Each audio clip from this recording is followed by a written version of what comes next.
I had put so much work into it. Day after day, it was the only thing I did. I got way behind on everything. Work, bills, you name it. I used to throw at least 100 stones a week, you know. When you hit that shot, it's a great feeling, and there's like hope in every throw. That's the way I look at it. So you just keep throwing and throwing. What is the rock telling me? Right? There are some stones that, in my mind, prefer to be thrown with a certain grip and delivery. Stone skipping. Some people do it to pass the time, but for others, it's a passion that drives them to compete, to sleep in cars, to travel the world. But it's legit, and it has more of a ripple effect than you'd think. I would know. My name's Andrew Hall, and I'm a professional stone skipper. I skipped professionally in 2011, and since then I've bragged about being a professional athlete, but also haven't competed since. So in the spirit of chasing nostalgia, I hopped in a car and drove 6 hours up to Franklin, Pennsylvania, so I could skip at the Rockin' River Festival, one of only 2 sanctioned stone skipping competitions in the States. Rules interesting because there aren't that many of them. You enter as an amateur, you're given 6 stones, you have 6 tries, and then if you hit 25, you go to the professional level. The scoring comes down to counting the number of skips as they happen. And any expert will tell you it takes a special skill set to get those numbers up. You want to follow through and drive your finger and just kind of, you want that stone to get as much spin as it can. Russ held the world record in 2011 when I skipped. I looked up to him, and I also looked like an idiot.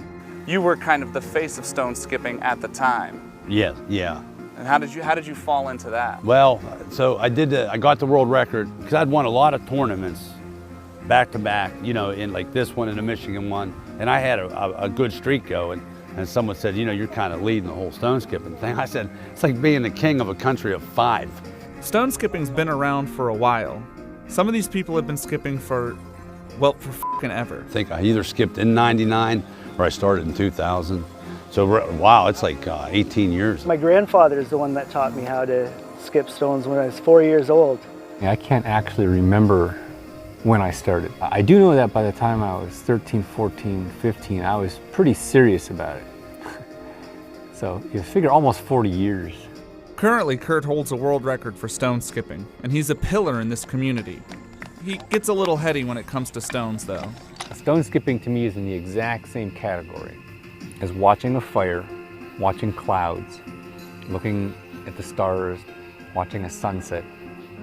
That's the experience. Competitions are tough.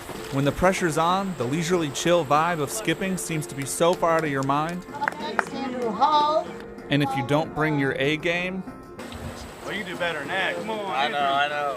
Well, the pros will let you hear about it. Well, maybe you can. I don't know. I thought You're only throwing 6 stones and anything random can happen. You can feel good one day and don't get the results, and then other days you don't feel like you're throwing particularly well, and you do get the results that you want. Long story short, this year's high score was 40, and mine was 11.